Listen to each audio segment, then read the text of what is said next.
दर्शकवृन्द नमस्कार। कार्यक्रम सुरक्षित नेपालको यो नयाँ श्रृङ्खलामा तपाईहरू सम्पूर्णलाई हार्दिक स्वागत छ। म किशोर निरोला। हामी यस कार्यक्रममा नेपालमा जान सक्ने प्राकृतिक र कृत्रिम विपत्तिबारे यहाँलाई जानकारी दिँदै क्षति न्यूनीकरणको लागि पहल स्वरूप हामीले यो कार्यक्रम निर्माण गर्ने गर्छौँ। दर्शकवृन्द, आजको अङ्कमा हामीले नेपालमा प्री मनसुन भित्रिसके पछाडिको अवस्थामा देखिने विपत्तिहरू, हावाहुरी, असिनापानी र चट्याङको विषयवस्तुहरूलाई समावेश गर्दैछौँ। दर्शकवृन्द, नेपालमा हरेक वर्ष चट्याङको कारणले गर्दाखेरि 110 जनाभन्दा बढी व्यक्तिको मृत्यु हुने गरेको छ। चट्याङको पूर्वानुमान गर्न सकिँदैन, जसको कारणले गर्दा यसबाट हुन सक्ने क्षतिको दर पनि निकै उच्च छ। यसबाट हुन सक्ने मानवीय क्षतिको साथसाथै आर्थिक तथा अन्य भौतिक क्षतिको दर पनि निकै डरलाग्दो छ।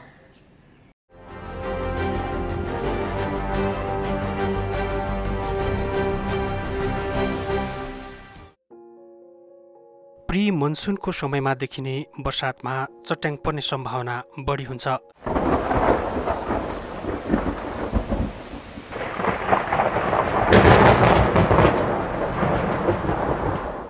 चट्याङ एक किसिमको इलेक्ट्रिक चार्ज हो। बादलका विपरीत ध्रुव एक आपसमा जुधेपछि करेन्ट उत्पन्न हुन्छ र घर्षणबाट ठुलो आगोको मुस्लो निस्कन्छ, जुन आगोलाई सामान्य भाषामा बिजुली चम्केको भनिन्छ। वर्षातको समयमा आकाशबाट खस्ने विद्युतीय करेन्ट चट्याङ हो। हुरी बतासको मौसम वा वर्षातको समयमा वायुमण्डलमा विपरीत दिशाबाट आएको तीव्र गतिको वायु एक आपसमा ठोकिँदा चर्को आवाज सहितको विद्युत उत्पन्न भई जमिनमा खस्छ। त्यो नै सामान्य भाषामा चट्याङ हो।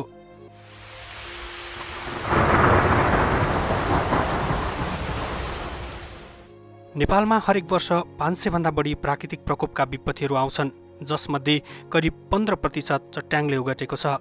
यसबाट हुने मानवीय, पशु चौपाया र अन्य भौतिक तथा आर्थिक क्षतिको दर निकै डरलाग्दो छ। चट्याङले नेपालमा विगत 10 वर्षको अवधिमा 929 जनाको मृत्यु भइसकेको छ भने 2454 जना गम्भीर घाइते भएका थिए। विक्रम सम्वत 2076 सालको तथ्याङ्कलाई हेर्ने हो भने 89 जनाको मृत्यु चट्याङकै कारणले भएको थियो।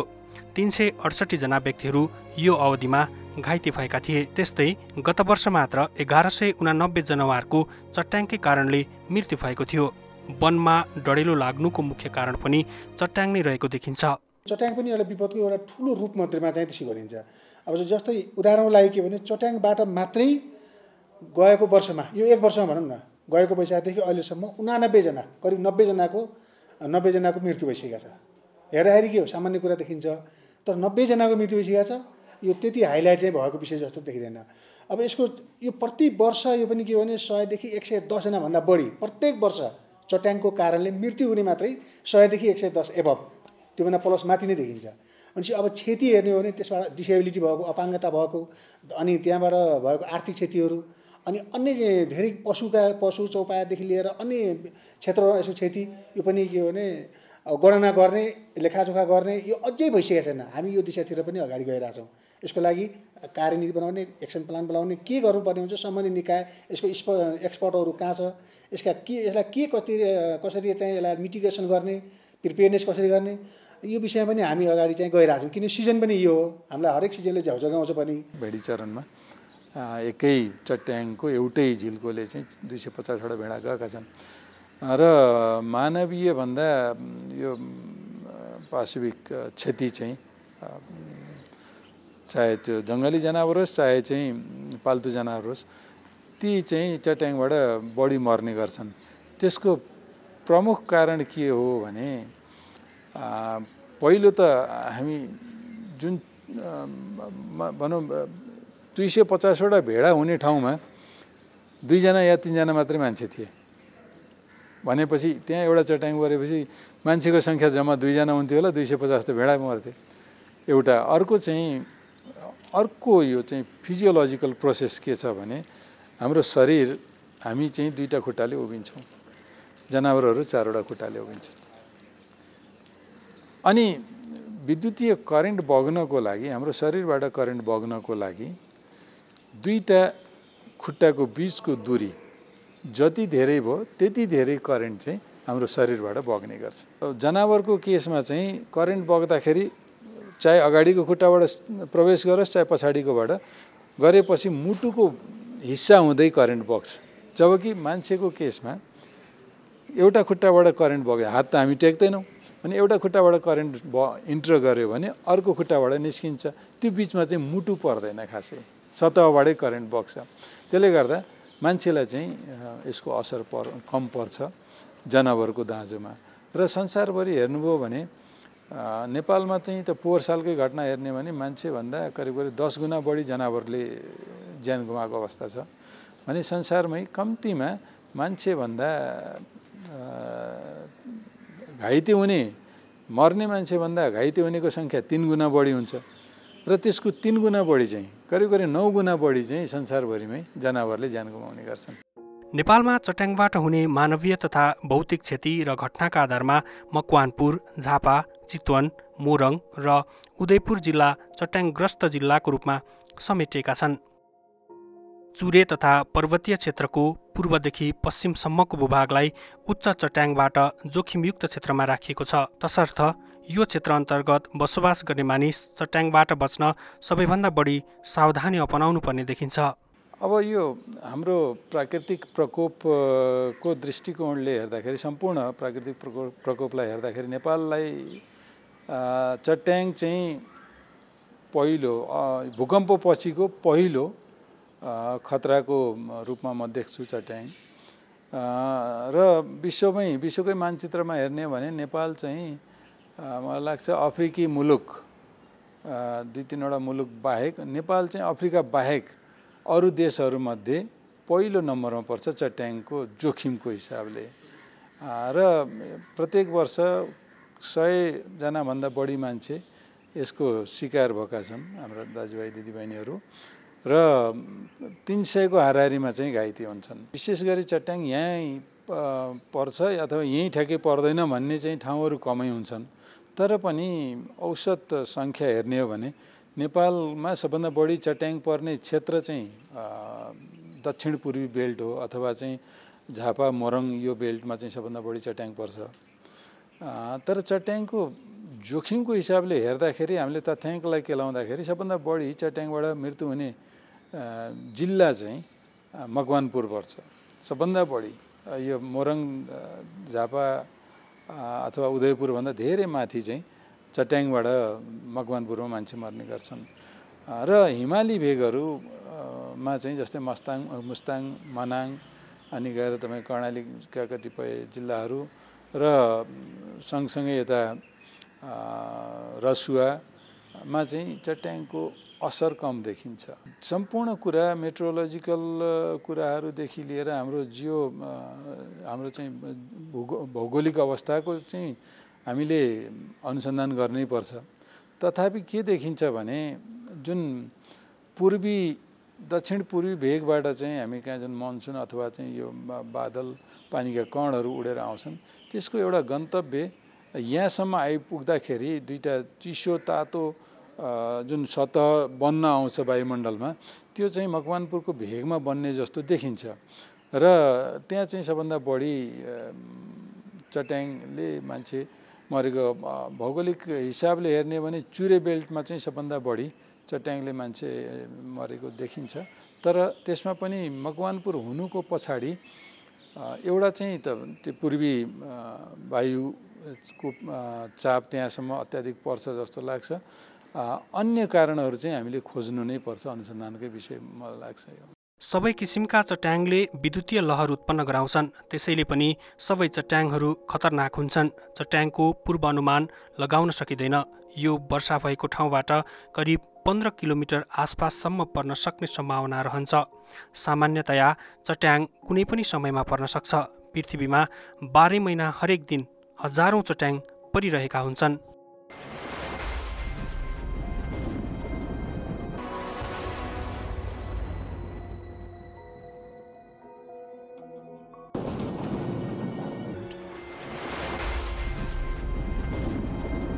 तर मनसुन अघिपछि बादलको उचाइ धेरै हुने भएकाले मनसुनको समयमा चट्याङको खतरा बढी हुन्छ। चट्याङले मानवीय तथा अन्य क्षतिको सम्भावना हुन सक्छ।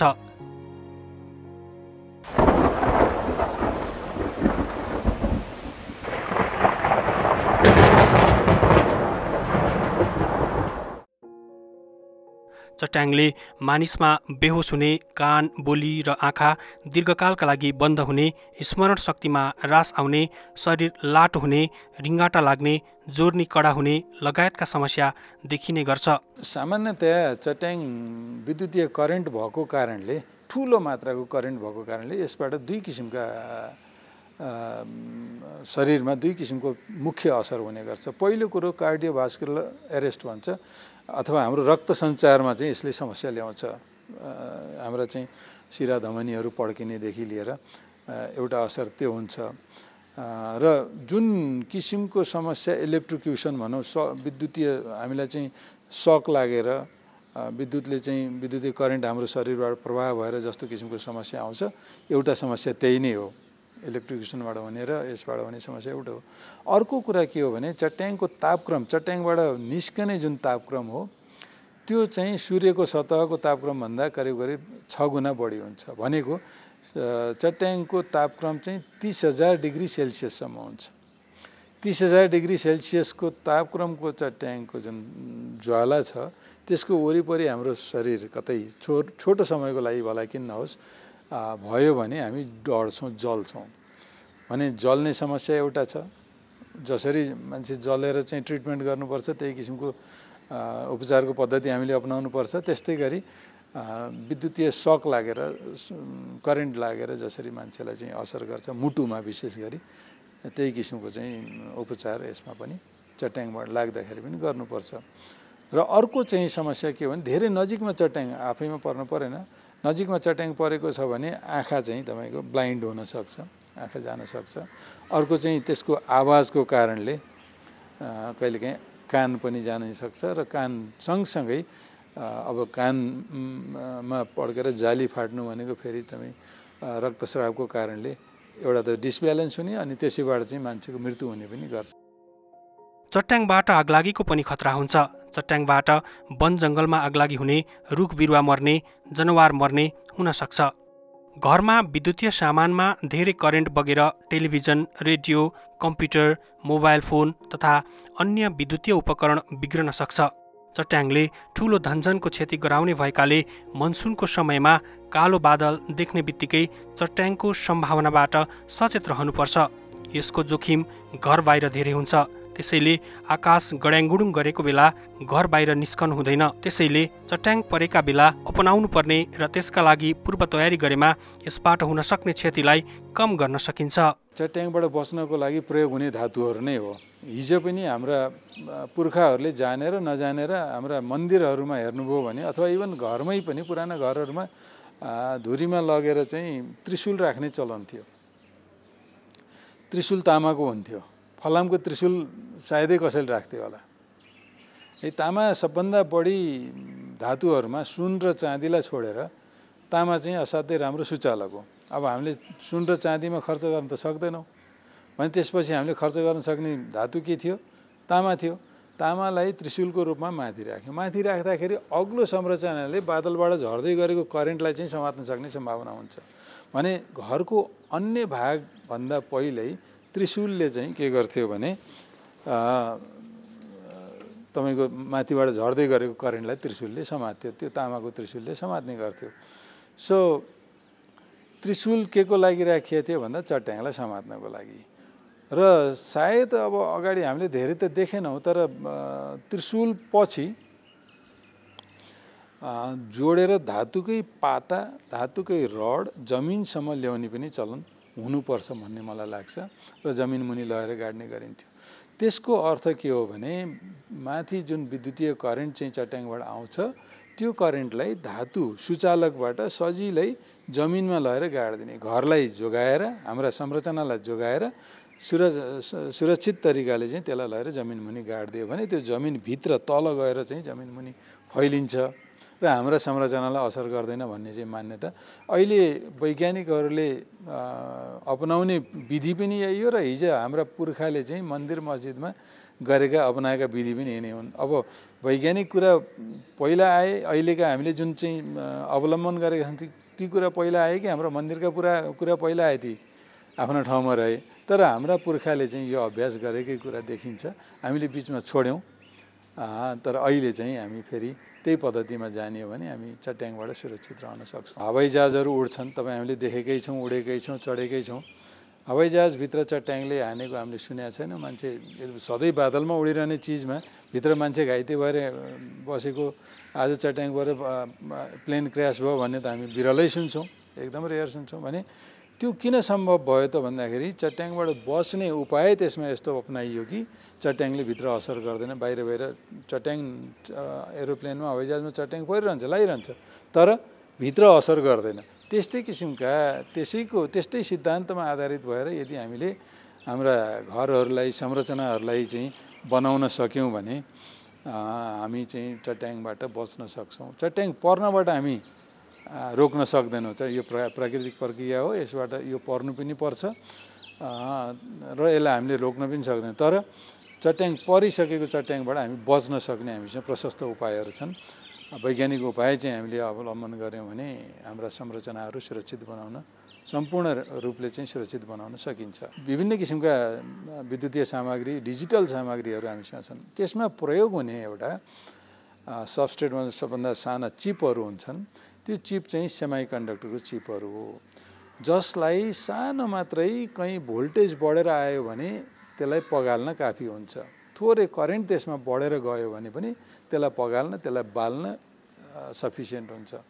त्यसले गर्दा ती सामग्रीहरूको प्रशस्त युज गर्दाखेरि, प्रयोग गर्दाखेरि घरभित्र हामीले चट्याङबाट हुने खतरालाई पनि बढी नै निम्त्याइरहेछौँ। त्यसैले अहिलेका घरहरू जस्ता छन्, अहिले हामीले प्रयोग गर्ने सामग्रीहरू जस्ता छन्, तिनीहरूलाई सुरक्षित बनाइएन भने कहिलेकाहीँ तिनीहरू पड्केर, तिनीहरू बलेर घरमै पनि आगलागी हुने, टोल बस्तीमै पनि आगलागी हुने सम्भावना बढी छ। त्यसबाहेक नजिकै हामी बसेर चलाइरहेछौँ र चट्याङ कतै पर्यो भने त्यहीँ पर्नु पर्दैन, 5 किलोमिटर, 7 किलोमिटर, 10 किलोमिटर टाढा चट्याङ पर्दाखेरि पनि त्यसमा ती साधनहरू, सामग्रीहरू जलेर हामीलाई पनि असर गर्न सक्छ, सँगसँगै घर संरचनालाई पनि असर गर्न सक्छ। अर्थिङ मात्रै सफिसियन्ट होइन, अहिले चाहिँ यस्ता सामग्रीहरू जोगाउनको लागि विशेष किसिमका उपकरण भनेको सर्ज प्रोटेक्टिभ डिभाइस भन्ने आउँछ, एसपिडी भन्छ यसलाई छोटकरीमा। सर्ज भनेको के हो भने अचानक बढेर आउने भोल्टेज, सानो समयको लागि आउने बढेर आउने भोल्टेज, त्यसबाट जोगिनको लागि सर्ज प्रोटेक्टिभ डिभाइस चाहिँ अहिले प्रयोग गरिन्छ। विशेष गरी डिजिटल सामग्रीहरूको लागि ती सर्ज प्रोटेक्टिभ डिभाइसहरू चाहिँ अनिवार्य चाहिँ हुन आउँछ। जस्तै मिडिया हाउसहरूलाई त यो त अनिवार्य नै हुनुपर्छ भन्ने मलाई लाग्छ। चट्याङबाट जोगिन के गर्न सकिन्छ? आफ्नो घरमा चट्याङ प्रतिरोधी उपकरण अर्थिङको जडान गर्ने, चट्याङको समयमा घरमा भएका विद्युतीय उपकरणको प्रयोग नगर्ने, गड्याङगुडुङ गरेको बेला पानीमा नभिज्ने तथा खुला ठाउँ, नदी किनार, जङ्गलतिर नजाने, अग्लो पहाड, डिस्को र रुखमुनि तथा जमिनमा नबस्ने, अग्ला घरहरूको निर्माण गर्दा लाइटनिङ रडको अनिवार्य प्रयोग गर्ने। प्री मनसुनको समयमा देखिने अर्को विपत्ति हावाहुरी पनि हो। वैशाख जेठ महिनामा हुने वर्षात हावाहुरी सहितको हुने बढी देखिन्छ। हावाहुरी सहितको वर्षातले हुनसक्ने मानवीय तथा अन्य क्षतिको सम्भावना समेत रहन्छ। हावाहुरीले घरका छानाहरू उडाउने र रुखहरू ढलेर मानिसको मृत्यु हुन सक्ने हुन्छ। वर्षायाम सुरु भएपछि नेपालमा विपत्तिका घटना बढ्न थाल्छन्। यो मौसममा बढी क्षति गराउन सक्ने विपत्ति हावाहुरी पनि हो। घर तथा आवास निर्माण गर्दादेखि नै यो विषयमा विशेष ध्यान दिन जरुरी हुन्छ। जनरली नेपालमा के छ भने 4-5 दिन अगाडिसम्मको मौसमको बारेमा फोरकास्टिङ चाहिँ गर्न सकिने टेक्नोलोजीहरू त्यस्तो चाहिँ विकास भइसकेको छ। यो विशेष गरी जल तथा मौसम विज्ञान विभागले चाहिँ गर्दै आएको छ यो काम।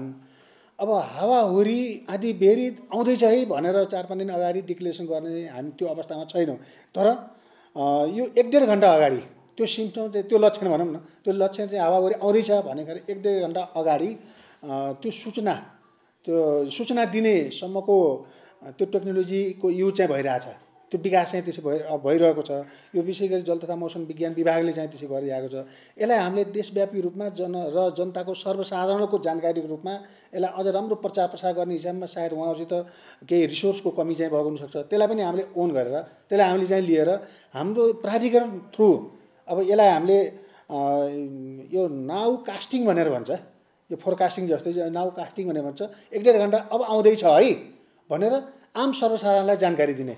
अब हामीले सबै सर्वसाधारणलाई जानकारी दिन त अझै तुरुन्तै सकिँदैन होला, तर हाम्रो फर्स्ट प्रायोरिटी जिल्ला प्रशासन कार्यालयको प्रमुख जिल्ला अधिकारीहरू अथवा जिल्ला प्रहरीकारीहरू र त्यसपछि नेक्स्ट स्टेपमा हाम्रो स्थानीय तहका प्रमुखहरू, उहाँहरूलाई चाहिँ सम्म हामी त्यसलाई डेलिभर गर्ने कुरा उहाँहरूलाईसम्म जानकारी गराएपछि अब त्यो आउँदैछ भनेपछि कहाँको संवेदनशील क्षेत्रमा बढी त्यो रिस्क चाहिँ त्यसै हुन्छ, त्यहाँबाट जोगाउन सकिन्छ भन्ने हिसाबमा हामी छलफल गरिरहेछौँ, त्यो किसिमको तयारी गरिरहेछौँ।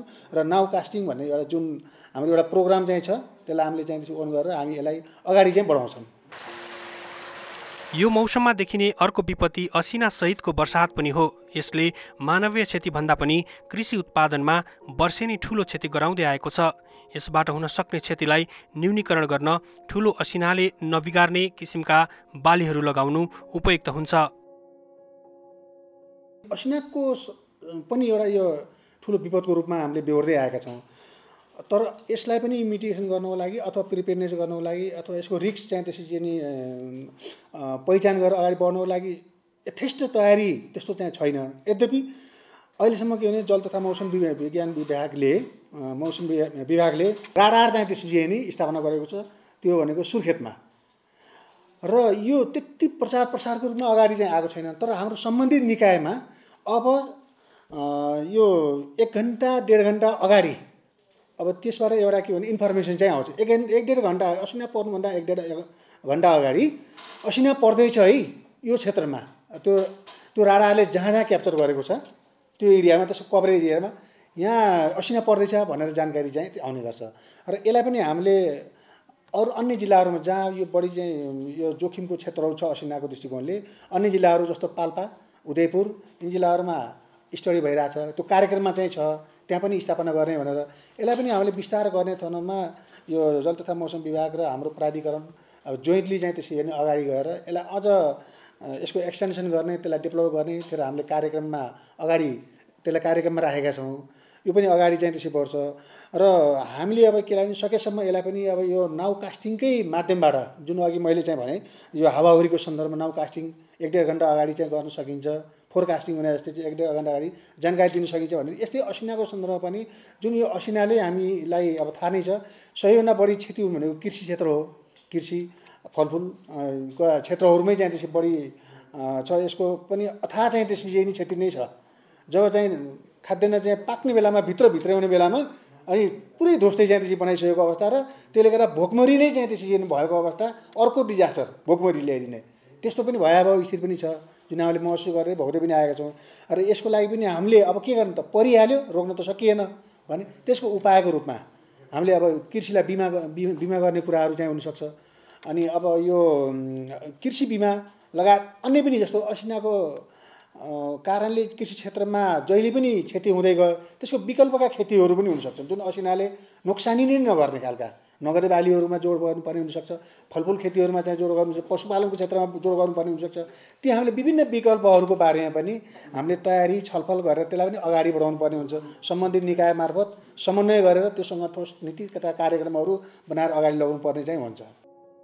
राज्यले नेपालमा हुन सक्ने विपत्तिलाई मध्यनजर गर्दै छुट्टै संयन्त्रको स्थापना गरेको छ। राष्ट्रिय विपद जोखिम न्यूनीकरण तथा व्यवस्थापन प्राधिकरणको स्थापना भएसँगै यसले सबै किसिमका विपत्तिको पूर्व तयारी, जोखिम न्यूनीकरण तथा आपतकालीन कार्य सञ्चालन गर्दै आएको छ। प्राधिकरण स्थापना गर्नुको मुख्य उद्देश्य भनेकै नेपालमा भूकम्प लगायत विभिन्न किसिमका यो विपदका घटनाहरूको लागि उच्च जोखिममा रहेको एउटा मुलुक चाहिँ धेरै मुलुकको मध्येमा यो पनि एउटा गनिन्छ। र त्यस कारणले गर्दाखेरि यहाँ एउटा सिङ्गो एउटा कुनै एउटा अङ्गले मात्रै अथवा मल्टी सेक्टरबाट सबै अङ्गले मात्रै यो काम गर्न नसक्ने, अलिकति यो छायामा पर्ने विषय चाहिँ भएको हुनाले र यसबाट ठुलो सङ्ख्यामा धनजनको क्षति पनि हुँदै आएको हामीले बेहोर्दै आएका छौँ। त्यस कारणले गर्दाखेरि एउटा ऐन मार्फत छुट्टै प्राधिकरण यो संस्था स्थापना गर्नुपर्ने आवश्यकता महसुस भयो र संसदले ऐन पनि पारित गरेर 2 वर्ष भयो प्राधिकरण स्थापना भएको छ।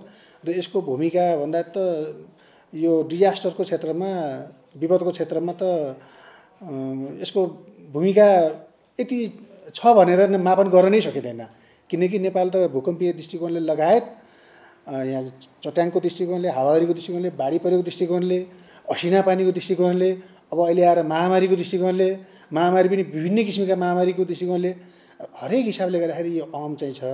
यसको भूमिका धेरै फराकिलो चाहिँ छ र त्यसलाई सम्बोधन गर्नको लागि ती समस्याहरू समाधान गर्नको लागि सबैलाई समन्वय गर्नको लागि यो प्राधिकरणको स्थापना भएको र त्यो दिशामा चाहिँ अगाडि गइरहेको छ। विपत्ति जुनसुकै किसिमको होस् यसबाट मानवीय तथा अन्य क्षति हुनु हुँदैन, जसका लागि व्यक्ति स्वयं र राज्यले पनि समयमै पूर्व तयारी र सचेतनाका कार्यक्रम सञ्चालन गर्न सके र समुदाय स्तरमा नै उद्धार र पूर्व तयारीबारे सचेतना जगाउन सके ठूलो क्षतिलाई कम गर्दै सबै नेपालीको सुरक्षित नेपाल निर्माण गर्न सकिन्छ।